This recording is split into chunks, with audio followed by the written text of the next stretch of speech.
10 باتیں جو صرف سمجھدار لوگ سمجھتے ہیں۔ اچھی باتیں، راز کی باتیں۔ رشتے تب مضبوط ہوتے ہیں جب دونوں طرف انا مر جائے۔ صرف محبت کافی نہیں، تھوڑی سی برداشت، کچھ خاموشی اور دل سے نکلی ہوئی معافی بھی ضروری ہوتی ہے تاکہ رشتہ وقت کے طوفان میں قائم رہ سکے۔ معافی مانگ لینا ہار نہیں بلکہ جیت کی علامت ہے۔ جو شخص اپنی غلطی مان کر جھک جاتا ہے وہ دراصل اس رشتے کو ٹوٹنے سے پہلے سنبھال لیتا ہے جو ہزار دعاؤں سے بھی واپس نہیں آتا۔ عاجزی وہ لباس ہے جو پہننے سے انسان بڑا نظر نہیں آتا مگر اللہ کی نگاہ میں بلند ہو جاتا ہے۔ جو جھکنا جانتا ہو اسے کوئی وقت، کوئی حالات کبھی توڑ نہیں سکتے۔ وفادار لوگ ہمیشہ کم ملتے ہیں کیونکہ وفا وہ صفت ہے جو دنیا کے بدلے بھی کسی کو نہیں چھوڑتی۔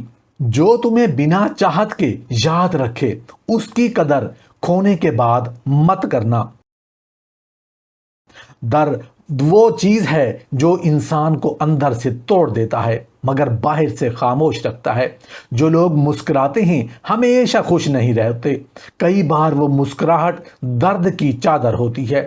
زندگی میں ہر تعلق کو آزماؤ مگر عزت کے دائرے میں رہ کر، کیونکہ الفاظ زخم دیتے ہیں اور خاموشیاں فاصلے۔ جو رشتہ تمہیں عزت نہ دے وہ قربت کے لائق نہیں ہوتا۔ صبر وہ خزانہ ہے جو اندر سے مضبوط کرتا ہے۔ جو صبر کرنا سیکھ گیا وہ وقت سے نہیں اللہ سے جڑ گیا، کیونکہ صبر کا پھل ہمیشہ دیر سے مگر بہترین صورت میں ملتا ہے۔ احساس ہمیشہ دوسروں کے درد سے پیدا ہوتا ہے، اپنے درد سے نہیں۔ جو دل دوسروں کے آنسو سمجھ لے وہی دل اصل میں زندہ ہوتا ہے۔ باقی تو صرف دھڑکنیں ہیں جو انسان نہیں بناتی۔ کبھی کسی کو اتنا نہ آزماؤ کہ وہ تمہیں اپنی دعاؤں سے نکال دے، کیونکہ جب دل سے نکلنے والی دعائیں رک جائیں تو پھر زندگی میں سب کچھ ہوتے ہوئے بھی کچھ نہیں ہوتا۔ معافی مانگنے میں دیر نہ کرو کیونکہ بعض زخم وقت نہیں بھر سکتا۔ تعلق اگر قیمتی ہے تو انا کو دفن کر دو، کیونکہ رشتہ انا سے بڑا ہو تو ہی قائم رہتا ہے۔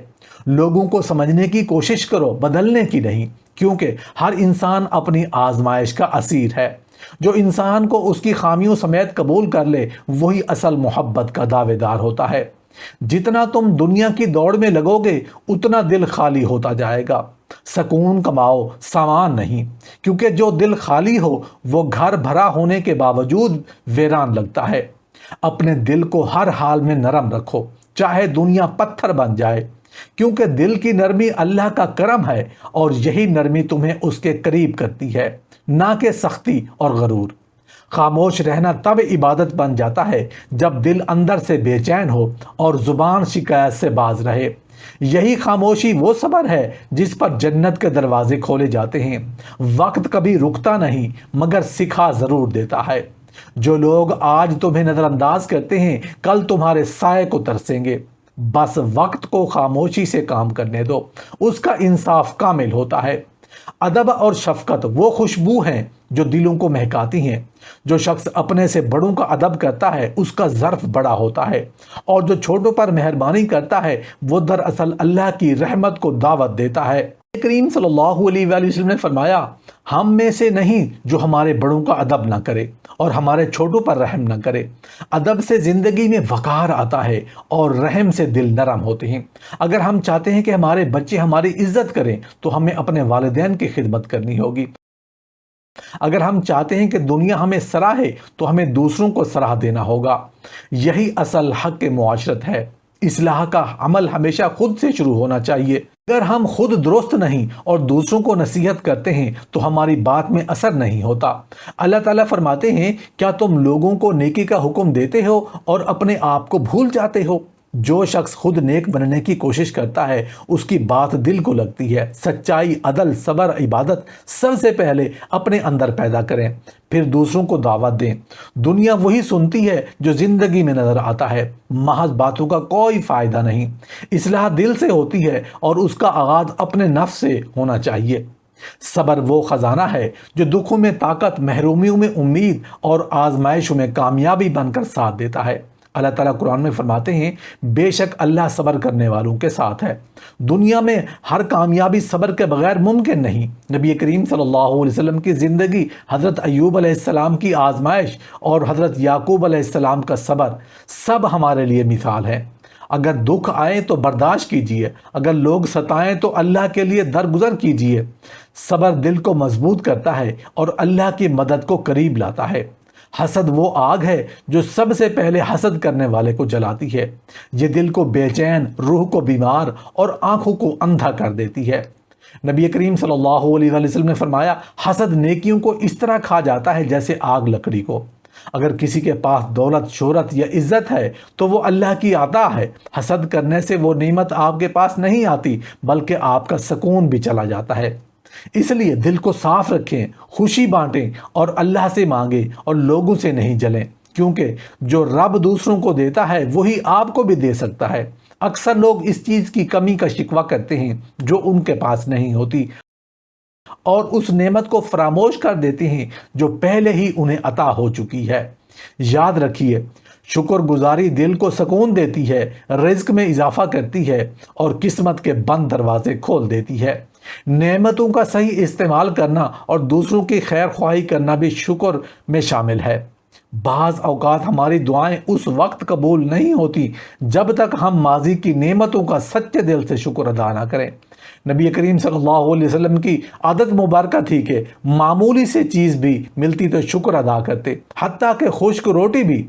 اور صحابہ کرام نے فرمایا کرتے تھے ہم اپنی حاجت پوری ہونے سے پہلے ان پر شکر ادا کرتے تھے تو اللہ حاجت پوری فرما دیتا تھا۔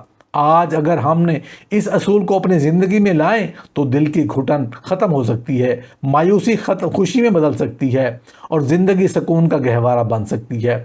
زندگی میں اکثر ہم اپنے خواب، منصوبے، ارادے اور خواہشات لوگوں کو بتا دینے لگتے ہیں، کبھی تعریف کے لالچ میں، کبھی مشورے کے بہانے سے اور کبھی صرف دل ہلکا کرنے کے لیے۔ لیکن یاد رکھیں کئی دفعہ ہماری باتوں سے حسد کی آگ بھڑک اٹھتی ہے، نظر بد لگتی ہے اور بے یقینی کی فضا تیار ہو جاتی ہے جو ہمارے خوابوں کی جڑیں کھوکھلی کر دیتی ہے۔ اللہ تعالیٰ نے حضرت یعقوب علیہ السلام کے حوالے سے قرآن میں فرمایا اپنا خواب اپنے بھائیوں کو مت سنانا، وہ تیرے خلاف سازش کریں گے۔ یہی سبق ہمیں سکھاتا ہے کہ جب تک کوئی کام مکمل نہ ہو جائے اس وقت تک اسے چھپا کر رکھنا حکمت ہے۔ نبی کریم صلی اللہ علیہ وسلم کا فرمان ہے اپنے کاموں کو راز میں رکھ کر مکمل کرو، کیونکہ ہر نعمت والا حسد کا نشانہ بنتا ہے۔ اکثر اوقات ایسا ہوتا ہے کہ انسان ایک بہت اچھے منصوبے پر کام کر رہا ہوتا ہے، لیکن جو ہی وہ اسے دوسروں کے ساتھ شیئر کرتا ہے غیر مرئی رکاوٹیں، ناکامیاں اور مایوسیاں پیدا ہو جاتی ہیں۔ اگر وہی بات صرف رب کے ساتھ کی جائے، اس سے دعا کی جائے تو مدد آسمانوں سے نازل ہوتی ہے۔ لہٰذا آئندہ جب کوئی نیا ارادہ کریں، کسی کام کی ابتدا ہو، کسی خواب کی تعبیر کے قریب پہنچے تو بس اللہ سے کہیں یا رب تو بہتر جانتا ہے، تو ہی کافی ہے۔ لوگوں سے تذکرہ بعد میں، اللہ سے مشورہ پہلے۔ دل ایسا شیشہ ہے جو ٹوٹ تو جاتا ہے مگر جوڑنے پر بھی اس میں دراڑ باقی رہتی ہے۔ انسان اکثر اپنے الفاظ، رویے یا غرور میں کسی کا دل ایسا توڑ دیتا ہے کہ اس شخص کی پوری زندگی کی دعائیں بھی بدل جاتی ہیں۔ وہ آپ کے لیے دعا کرنے کی بجائے دل سے بد دعا دینے لگتا ہے اور یہ بد دعائیں وقت کے ساتھ تقدیر بن جاتی ہیں۔ نبی کریم صلی اللہ علیہ وسلم کا فرمان ہے مومن وہ ہے جس سے دوسرے مومن محفوظ رہیں، نہ وہ زبان سے کسی کو ایذا دے نہ ہاتھ سے۔ کبھی کسی کو معمولی سمجھ کر حقارت سے نہ دیکھیں۔ جس دل کو آپ نے بے وجہ تکلیف دی ہو سکتا ہے وہ راتوں کو اٹھ کر آپ کے لیے آسمان والوں سے سامنے فریاد کرتا ہو۔ وہ آنکھیں جنہیں آپ کی بات نے اشک بار کیا ہو وہ آسمان کے دروازے کھٹکھٹا سکتی ہیں۔ ایسی فریاد براہ راست عرش الہی تک پہنچتی ہے۔ حضرت علی کا قول ہے کبھی کسی کو اتنا محبوب نہ کرو کہ وہ رب سے انصاف مانگ لے، کیونکہ جب رب انصاف کرتا ہے تو پھر رحم نہیں کرتا۔ اگر آپ چاہتے ہیں کہ زندگی سکون، محبت اور خوشیوں سے بھر جائے تو دوسروں کے دل توڑنے کی بجائے دل جوڑنا سیکھیں۔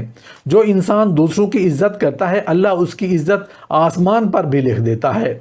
کسی کا دل جیتنا صرف صدقہ ہے اور کسی کے دل کو دکھ دینا قرض ہوتا ہے جو کبھی نہ کبھی لوٹتا ہے ضرور ہے۔ پس نرمی محبت اور خلوص سے پیش آئیں. کسی کے لہجے حالات یا چہرے پر ہنسی کے پیچھے چھپی اداسی کو محسوس کریں. ہو سکتا ہے آپ کے الفاظ کسی کی زندگی کو بکھیر دیں اور ہو سکتا ہے آپ کے رحم رویے سے کسی کا دن سنور جائے. یہی اصل دانائی ہے اور یہی ایک خوبصورت زندگی گزارنے کا راز ہے.